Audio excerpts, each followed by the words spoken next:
Hello friends, welcome to guidance Guru YouTube channel in partnership with Unacademy. আজ আমরা আলোচনা করব আরআরবি এনটিপিসি এবং group D GK mock test সিরিজের 37 নম্বর practice set.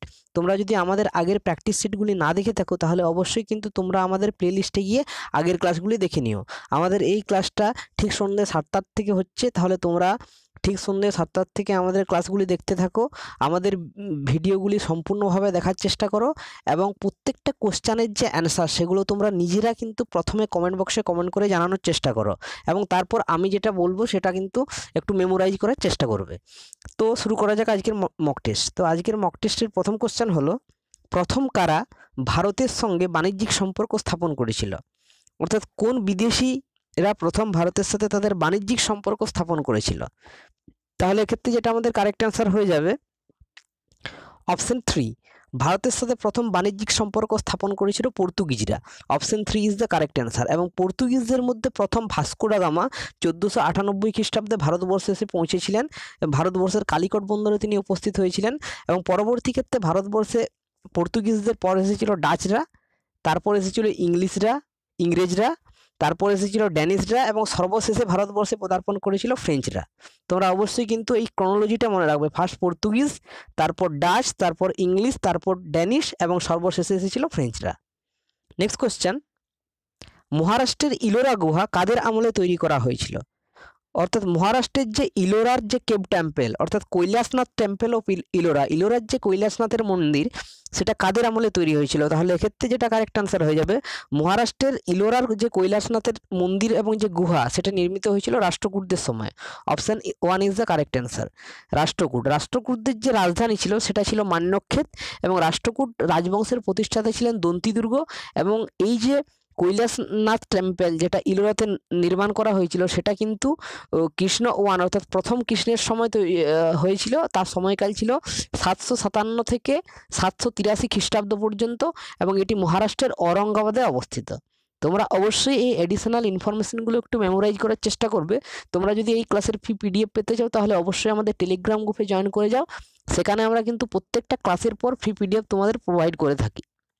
Next question, কোন বিখ্যাত জৈন পণ্ডিত আকবর দ্বারা সম্মানিত হয়েছিলেন? অর্থাৎ আকবর যে জৈন পণ্ডিতকে সম্মানিত করেছিলেন বা তার রাজসভায় উপস্থিত ছিলেন তিনি কে ছিলেন? তাহলে এক্ষেত্রে কারেক্ট অ্যান্সার হয়ে যাবে, যে বিখ্যাত জৈন পণ্ডিত আকবর দ্বারা সম্মানিত হয়েছিলেন তিনি ছিলেন Harivijay Suri. Option 2 is the correct answer. Harivijay Suri ছিলেন একজন জৈন পণ্ডিত যিনি আকবর দ্বারা সম্মানিত হয়েছিলেন। আকবর কিন্তু সমস্ত ধর্মের মানুষদেরকে সম্মান জ্ঞাপন করেছিলেন এবং তার যে রাজসভায় সেখানে সমস্ত ধর্মের মানুষরাই উপস্থিত ছিল। জৈনদের মধ্যে উপস্থিত ছিলেন হরিবিজয় সুরি, হিন্দু ছিলেন পুরুষোত্তম দাস, পার্সিয়ান ছিলেন দস্তুর মাহারজি রানা এবং খ্রিস্টান ছিলেন অ্যাকুয়াভিভা এবং মনসেরেট। এরা দুজন খ্রিস্টান ছিলেন, ইনি ছিলেন পার্সিয়ান এবং ইনি ছিলেন হিন্দু এবং যেটা জৈন পণ্ডিত ছিলেন তিনি ছিলেন হরিবিজয় সুরি। নেক্সট কোশ্চেন, নিম্নলিখিত কোন শিক্ষাকেন্দ্রের সাথে চাণক্য জড়িত ছিলেন? চাণক্য যে শিক্ষাকেন্দ্রের সাথে জড়িত ছিলেন সেই শিক্ষাকেন্দ্রটির নাম কি ছিল? তাহলে এক্ষেত্রে আমাদের সঠিক উত্তর হয়ে যাবে, চাণক্য যে শিক্ষাকেন্দ্রের সাথে জড়িত ছিলেন সেটি ছিল তক্ষশিলা বিশ্ববিদ্যালয় বা তক্ষশিলা ইউনিভার্সিটির সাথে কিন্তু চাণক্য জড়িত ছিলেন। চাণক্য ছিলেন মৌর্য বংশের প্রতিষ্ঠাতা চন্দ্রগুপ্ত মৌর্যের সুদক্ষ মন্ত্রী এবং একজন কূটনীতিবিদ।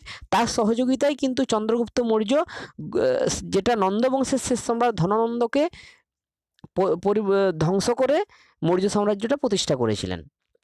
পরবর্তী কোশ্চেন, পানামা খাল কোন দুটি মহাসাগরকে যুক্ত করেছে? অর্থাৎ পানামা যে ক্যানেল বা পানামা খাল সেটি কোন দুটি মহাসাগরকে পরস্পরের সাথে যুক্ত করেছে? তাহলে এক্ষেত্রে আমাদের কারেক্ট অ্যান্সার হয়ে যাবে, পানামা ক্যানেল আটলান্টিক মহাসাগর এবং প্রশান্ত মহাসাগর এই দুটি মহাসাগরকে একসাথে যুক্ত করেছে। তোমরা অবশ্যই এটা মনে রাখবে, এটা খুব একটা ইম্পর্টেন্ট কোশ্চেন।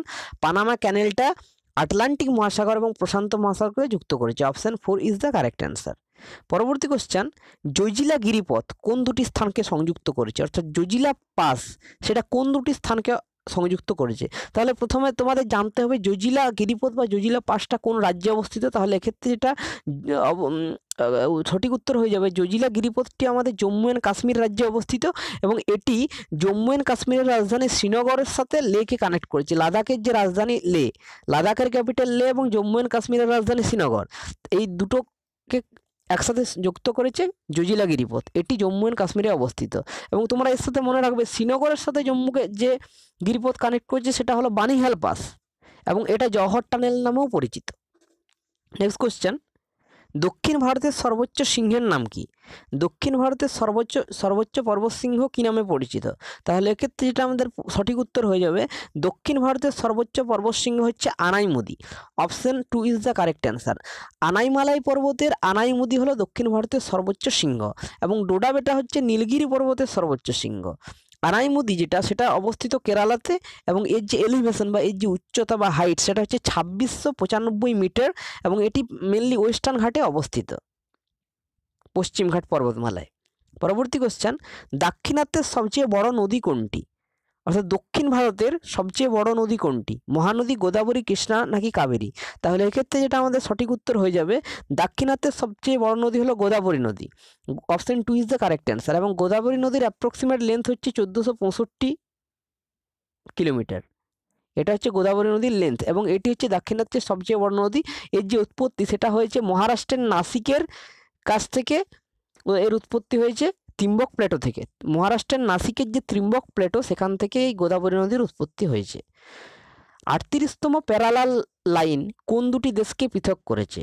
অর্থাৎ 38th প্যারালাল লাইন যে দুটি দেশকে পৃথক করেছে সেই দুটি দেশ কি কি? তাহলে এক্ষেত্রে আমাদের সঠিক উত্তর হয়ে যাবে, 38তম প্যারালাল লাইন যে দুটি দেশকে পৃথক করেছে সেটি হলো উত্তর কোরিয়া এবং দক্ষিণ Korea. Option 1 is the correct answer. North Korea এবং সাউথ কোরিয়া এই দুটি দেশকে পৃথক করেছে 38 প্যারালাল লাইন। উত্তর কোরিয়ার রাজধানী হলো, নর্থ কোরিয়ার রাজধানী হলো পিয়ংইয়ং, এবং দক্ষিণ কোরিয়ার রাজধানী হলো সিওল। তোমরা অবশ্যই কিছু কিছু দেশ এবং তাদের রাজধানীগুলো অবশ্যই মেমোরাইজ করার চেষ্টা করবে। নেক্সট কোশ্চেন, ফোর্ট উইলিয়াম দুর্গটি কার নামে নির্মিত হয়েছিল? ফোর্ট উইলিয়াম দুর্গ যেটা নির্মিত হয়েছিল 1696 খ্রিস্টাব্দে, সেটা কার নামে নির্মিত করা হয়েছিল? তাহলে এক্ষেত্রে আমাদের সঠিক উত্তর হয়ে যাবে, ফোর্ট উইলিয়াম দুর্গটি কিন্তু রাজা তৃতীয় William. Option 1 is the correct answer. রাজা তৃতীয় উইলিয়ামের নাম অনুসরণ করে কিন্তু এই দুর্গটির নাম রাখা হয়েছিল ফোর্ট উইলিয়াম। এবং ফোর্ট উইলিয়াম যে দুর্গটি সেটা অ্যাপ্রক্সিমেটলি তৈরি হয়েছিল 1696 থেকে 1702 খ্রিস্টাব্দের মধ্যবর্তী সময়ে, এবং এটা 1781 সাল থেকে এখনও পর্যন্ত এটা ব্যবহৃত হচ্ছে। এবং এই যে ফোর্ট উইলিয়ামটা কন্ট্রোল করে আমাদের Indian army. Next question, mum's রোগটি কোন অংশের প্রদাহের কারণে হয়? অর্থাৎ মামস যে একটা ডিজিজ সেটা কোন অংশের প্রদাহের কারণে হয়? তাহলে এক্ষেত্রে যেটা আমাদের সঠিক উত্তর হয়ে যাবে, এটা সাবলিঙ্গুয়াল হবে না, সাব ম্যাক্সিলারিও হবে না, কারেক্ট অ্যান্সার হয়ে যাবে প্যারোটিড গ্রন্থি। প্যারোটিড গ্রন্থির প্রদাহের কারণে কিন্তু মামস রোগটি হয়। Option 1 is the correct answer. Next question, কোন কলার মাধ্যমে উদ্ভিদের জল সংবহন সাধিত হয়? অর্থাৎ উদ্ভিদের যে জল সংবহনটা হয় সেটা কোন কলার মাধ্যমে হয়? তাহলে এক্ষেত্রে আমাদের সঠিক উত্তর হয়ে যাবে, উদ্ভিদের যে জল এবং খনিজ লবণ সেটা মেনলি কিন্তু সংবাহিত বা প্রবাহিত হয় জাইলেম কলার মাধ্যমে। অর্থাৎ option 1 is the correct answer. তোমরা এক্ষেত্রে মনে রাখবে, উদ্ভিদের যে জল ও খনিজ লবণ সেটা জাইলেমের মাধ্যমে পরিবাহিত হয়, এবং যে উৎপন্ন খাদ্য যেটা উৎপন্ন হয় সেটা কিন্তু ফ্লোয়েমের মাধ্যমে পরিবাহিত হয়। নেক্সট কোশ্চেন, লোহিত রক্তকণিকায় রঞ্জক পদার্থ কোনটি? অর্থাৎ লোহিত রক্তকণিকার মধ্যে যে রঞ্জক পদার্থ থাকে সেটি কোনটি? তাহলে এক্ষেত্রে আমাদের সঠিক উত্তর হয়ে যাবে, লোহিত রক্তকণিকায় যে রঞ্জক পদার্থটি থাকে সেটি বেসোফিল নয়, ক্রোমোফিলও নয়, বা মনোসাইটও নয়, সেটি কিন্তু haemoglobin. Option 3 is the correct answer. এবং হিমোগ্লোবিন থাকার জন্য কিন্তু লোহিত রক্তকণিকার রং লাল। পরবর্তী কোশ্চেন, বক্সাইট নিম্নলিখিত কোন ধাতুর আকরিক? লোহা, জিঙ্ক, টিন নাকি অ্যালুমিনিয়াম? আশা করি এই উত্তর তোমরা সবাই দিতে পারবে। বক্সাইট তাহলে নিম্নলিখিত যে ধাতুটির আকরিক সেটি হলো লোহা হবে না, জিঙ্ক হবে না, এবং টিনও হবে না, সেটি হচ্ছে অ্যালুমিনিয়াম। অ্যালুমিনিয়াম ধাতুর আকরিক হচ্ছে বক্সাইট। বক্সাইট হচ্ছে অ্যালুমিনিয়ামের প্রধান আকরিক। নেক্সট কোশ্চেন, গতিশক্তি নিম্নলিখিত কিসের উপর নির্ভর করে? চলমান বস্তুর বেগ বা গতির উপর, চলমান বস্তুর ভরের উপর, চলমান বস্তুর চাপের উপর, নাকি বেগ ও ভর দুইয়ের উপরেই? তাহলে এক্ষেত্রে আমাদের সঠিক উত্তর হয়ে যাবে, যেটা গতিশক্তি সেটাকে আমরা প্রকাশ করি গতিশক্তি সমান হাফ mv স্কোয়ার। তাহলে এখানে যদি আমরা দেখি, এমটা হচ্ছে একটা চলমান বস্তুর ভর এবং ভিটা হচ্ছে চলমান বস্তুর বেগ বা গতি। তাহলে এক্ষেত্রে আমরা দেখতে পাচ্ছি গতিশক্তি যেটা সেটা কিন্তু ভর এবং বেগ দুটোর উপরেই নির্ভর করছে। তাহলে আমাদের সঠিক উত্তর হয়ে যাবে অপশান 4, 1 ও 2 উভয়ে। অর্থাৎ এটি চলমান বস্তুর বেগ এবং চলমান বস্তুর ভর দুটি জিনিসের উপরেই কিন্তু নির্ভর করে। পরবর্তী কোশ্চেন, ফটো সেলে আলোক শক্তি নিম্নলিখিত কোন শক্তিতে রূপান্তরিত হয়? অর্থাৎ ফটো সেল যেটা আছে সেখানে আলোক শক্তি যে বা সানলাইট বা সূর্যের আলোর যে শক্তি সেটা কোন শক্তিতে রূপান্তরিত হয়? তাহলে এক্ষেত্রে সঠিক উত্তর হয়ে যাবে ফটো সেলে আলোক শক্তি স্থিতিশক্তিতে রূপান্তরিত হয় না, রাসায়নিক শক্তিতেও হয় না বা তাপ শক্তিতেও হয় না। এটি কিন্তু আলোক শক্তিটা কিন্তু ইলেকট্রিক এনার্জি বা বৈদ্যুতিক শক্তিতে রূপান্তরিত হয়। তাহলে light energy to electrical energy কিন্তু আমাদের ফটো সেলের মাধ্যমে হয়। নেক্সট কোশ্চেন, কোন রাজ্য সরকার আতশবাজি বিক্রি করা নিষিদ্ধ করলো? অর্থাৎ সম্প্রতি যে রাজ্য সরকার আতশবাজি বিক্রি করা নিষিদ্ধ করলো সেই রাজ্য কোনটি? তাহলে এক্ষেত্রে আমাদের সঠিক উত্তর হয়ে যাবে যে রাজ্য সরকার সম্প্রতি আতশবাজি বিক্রি করা নিষিদ্ধ করলো সেটি হচ্ছে রাজস্থান। সম্প্রতি রাজস্থান রাজ্য সরকার আতশবাজি বিক্রি করা নিষিদ্ধ করেছে। রাজস্থানের ক্যাপিটাল হচ্ছে বা রাজধানী হচ্ছে জয়পুর, যাকে আমরা পিঙ্ক সিটি নামেও পরিচিত, যেটি আমাদের কাছে। এবং এর যে এস্টাবলিশমেন্ট ইয়ার সেটা ছিল 30শে March 1949। Present chief minister of Rajasthan হলেন অশোক গেহলট এবং প্রেজেন্ট গভর্নর হলেন Kalraj Mishra. Next question, Emilia Romagna grand prix 2020 কে জিতলেন? অর্থাৎ সম্প্রতি যে ইমিলিয়া রোমাগনা গ্র্যান্ড পিক্স 2020 সংঘটিত হলো সেটিতে কে জয়লাভ করলেন? তাহলে এক্ষেত্রে আমাদের সঠিক উত্তর হয়ে যাবে ইমিলিয়া রোমাগনা গ্র্যান্ড পিক্স 2020-তে জয়লাভ করেছেন Lewis Hamilton. Option 3 is the correct answer. Lewis Hamilton হলেন এর বিজেতা এবং তিনি যে দেশ থেকে বিলং করেন সেটি হলো ইংল্যান্ড।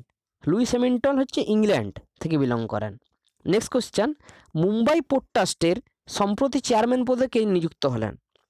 অর্থাৎ মুম্বাই পোর্ট ট্রাস্টের যে সম্প্রতি চেয়ারম্যান পদে যিনি নিযুক্ত হলেন তিনি কে? তাহলে এক্ষেত্রে সঠিক অ্যান্সার হয়ে যাবে মুম্বাই পোর্ট ট্রাস্টের চেয়ারম্যান পদে সম্প্রতি নিযুক্ত হলেন Rajiv Jalota. Option 1 is the correct answer. Rajiv Jalota কিন্তু সম্প্রতি মুম্বাই পোর্ট ট্রাস্টের চেয়ারম্যান পদে নিযুক্ত হলেন এবং মুম্বাই পোর্ট ট্রাস্ট সেটি এস্টাবলিশড হয়েছিল 1873 1873 খ্রিস্টাব্দে এবং মুম্বাই পোর্ট ট্রাস্টের হেডকোয়ার্টার্স মুম্বাইয়ে অবস্থিত। নেক্সট কোশ্চেন, মহিলা বিজ্ঞানীদের সাহায্য করার জন্য কোন কেন্দ্রীয় মন্ত্রী সেরা পাওয়ার স্কিম লঞ্চ করলেন? অর্থাৎ যে কেন্দ্রীয় মন্ত্রী সেরা পাওয়ার স্কিম লঞ্চ করলেন মহিলা বিজ্ঞানীদের সহায়তা করার জন্য তিনি কে? তাহলে এক্ষেত্রে আমাদের সঠিক উত্তর হয়ে যাবে মহিলা বিজ্ঞানীদের সাহায্য করার জন্য সেরা পাওয়ার স্কিম লঞ্চ করলেন কেন্দ্রীয় মন্ত্রী Harshvardhan. Option 1 is the correct answer. Harshvardhan সম্প্রতি কিন্তু বর্তমানে তিনি যে সমস্ত ডিপার্টমেন্টগুলির মিনিস্টার আছেন সেগুলি হলো ministry of health and family welfare, ministry of earth science এবং ministry of science and technology. এই তিনটে ডিপার্টমেন্টের হেড কিন্তু আছেন হর্ষবর্ধন। নেক্সট কোশ্চেন, কোন ভারতীয় ক্রিকেটার ওয়েলভাস্ট কোম্পানির ব্র্যান্ড অ্যাম্বাসেডর হিসেবে নিযুক্ত হলেন? তাহলে সম্প্রতি যে ক্রিকেটার ওয়েলভাস্ট কোম্পানির ব্র্যান্ড অ্যাম্বাসেডর হিসেবে নিযুক্ত হলেন তিনি কে? তাহলে এক্ষেত্রে সঠিক উত্তর হয়ে যাবে Yuvraj Singh. Option 4 is the correct answer. Yuvraj Singh সম্প্রতি ওয়েলভাস্ট কোম্পানির ব্র্যান্ড অ্যাম্বাসেডর হিসেবে নিযুক্ত হলেন। সচিন টেন্ডুলকার হলেন পেটিএম ফার্স্ট গেম এর ব্র্যান্ড অ্যাম্বাসেডর। বিরাট কোহলি হলো গ্রেট লার্নিংয়ের ব্র্যান্ড অ্যাম্বাসেডর এবং রোহিত শর্মা হচ্ছে যেটা একটা হেলথ কেয়ার কোম্পানি আছে আইজি ট্রাস্টের ব্র্যান্ড অ্যাম্বাসেডর হলেন রোহিত শর্মা। তোমরা অবশ্যই ব্র্যান্ড অ্যাম্বাসেডর নামগুলো একটু মনে রাখবে, এগুলো কিন্তু আপকামিং এক্সামের জন্য খুব ইম্পর্ট্যান্ট। নেক্সট কোশ্চেন, সংবিধানের অষ্টম তফসিলের আলোচ্য বিষয় কি? অর্থাৎ আমাদের যে ভারতীয় সংবিধানের 8 শিডিউল আছে সেই 8 শিডিউলের মূল আলোচ্য বিষয় কি? তাহলে এক্ষেত্রে আমাদের সঠিক অ্যান্সার হয়ে যাবে আমাদের যে সংবিধানের অষ্টম তফসিল তার আলোচ্য বিষয় কিন্তু আঞ্চলিক ভাষাসমূহ। Option 1 is the correct answer. যেটা হচ্ছে আমাদের রিজিওনাল বা অফিসিয়াল ল্যাঙ্গুয়েজ অফ স্টেটস, সেটা কিন্তু আমাদের যে অষ্টম তফসিল বা 8 শিডিউলের মূল আলোচ্য বিষয়। মৌলিক অধিকারগুলি রয়েছে আমাদের পার্ট 3তে রয়েছে মৌলিক অধিকারগুলি বা ফান্ডামেন্টাল রাইটসগুলো আছে এবং রাষ্ট্র পরিচালনার নির্দেশমূলক নীতি অর্থাৎ directive principle of state policy সেটা কিন্তু পার্ট 4-এ আছে। এই দুটো কিন্তু তোমরা একটু মনে রাখবে। নেক্সট কোশ্চেন, ইন্টারপোলের সদর দপ্তর কোথায় অবস্থিত? ইন্টারপোলের হেডকোয়ার্টার্স কোথায় অবস্থিত? তাহলে এক্ষেত্রে আমাদের যে কারেক্ট অ্যান্সার হয়ে যাবে ইন্টারপোলের হেডকোয়ার্টার্স অবস্থিত ফ্রান্সে। Option 4 is the correct answer. ফ্রান্সে ইন্টারপোলের হেডকোয়ার্টার্স অবস্থিত। ইন্টারপোল যেটা আছে তার ফুল ফর্ম হলো ইন্টারন্যাশনাল ক্রিমিনাল পুলিশ অর্গানাইজেশন। তোমরা অবশ্যই এর ফুল ফর্মটা একটু মনে রাখবে। ইন্টারন্যাশনাল ক্রিমিনাল পুলিশ অর্গানাইজেশন, এটার এস্টাবলিশমেন্ট ইয়ার হলো 7ই সেপ্টেম্বর 1923 1923 খ্রিস্টাব্দে এবং এর হেডকোয়ার্টার ফ্রান্সের লিওনে অবস্থিত এবং এর যে ফাউন্ডার তিনি হলেন জোহেন্স স্কোবার এর ফাউন্ডার ছিলেন। নেক্সট কোশ্চেন, বিমস্টেক কবে এবং কোথায় প্রতিষ্ঠিত হয়েছিল? অর্থাৎ বিমস্টেক, যার পুরো নাম হলো বে of Bengal initiative of multi sectoral technical and economic cooperation. তোমরা অবশ্যই এর ফুল ফর্মটা একটু মনে রাখবে। বে of Bengal initiative of multi sectoral technical and economic cooperation, এটি প্রতিষ্ঠিত হয়েছিল 1997 খ্রিস্টাব্দে 1997 এবং এটি ব্যাংককে প্রতিষ্ঠিত হয়েছিল। তাহলে আমাদের কারেক্ট অ্যান্সার হয়ে যাবে অপশান 2, 1997 অ্যান্ড ব্যাংকক। এবং বিমস্টেকের যে হেডকোয়ার্টার সেটি কিন্তু অবস্থিত বাংলাদেশের ঢাকাতে। নেক্সট কোশ্চেন, এবং এই যে প্রেজেন্ট সেক্রেটারি জেনারেল আছেন তিনি হলেন মোহাম্মদ শাহিদুল ইসলাম হলো বিমস্টেকের প্রেজেন্ট সেক্রেটারি জেনারেল, এবং এর যে প্রেজেন্ট চেয়ারম্যানশিপ আছে সেটি হচ্ছে Sri Lanka. Next question, Asian infrastructure development bank এর হেডকোয়ার্টার কোথায় অবস্থিত?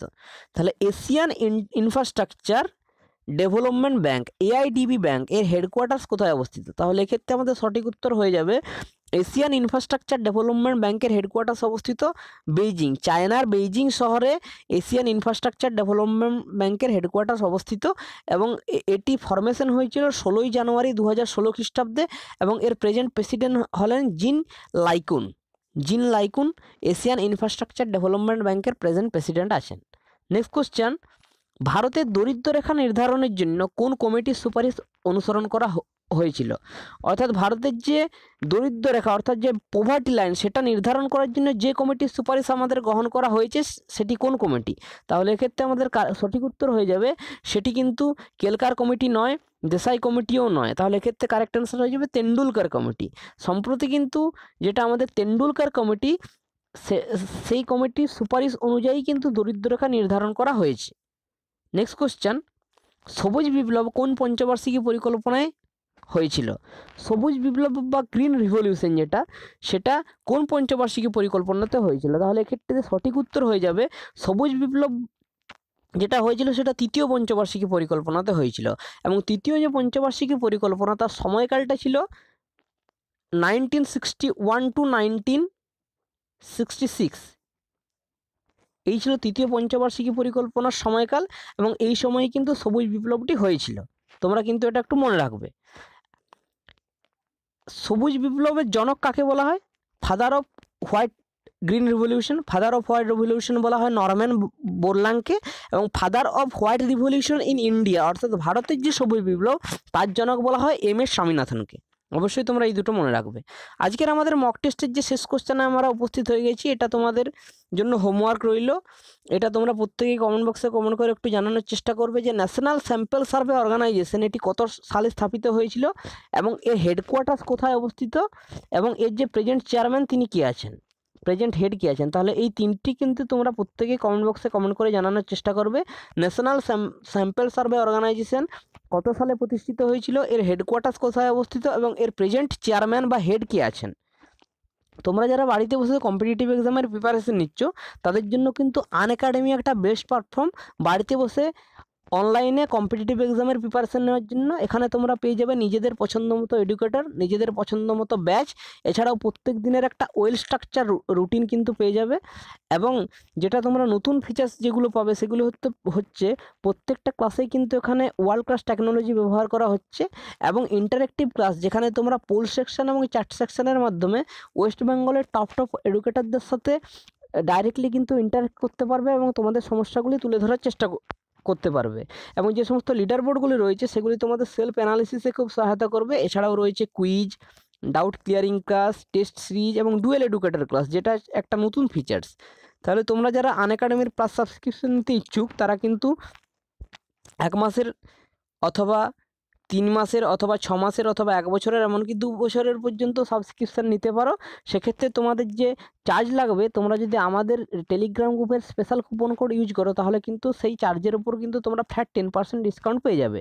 তাহলে তোমরা যারা আনএকাডেমির সাবস্ক্রিপশান নিতে ইচ্ছুক তারা কিন্তু অবশ্যই আমাদের টেলিগ্রাম গ্রুপে জয়েন করো। সেখানে আমাদের যে রেফারেল কোড সেটা ব্যবহার করে কিন্তু 10% ডিসকাউন্টে তোমরা নিতে পারো।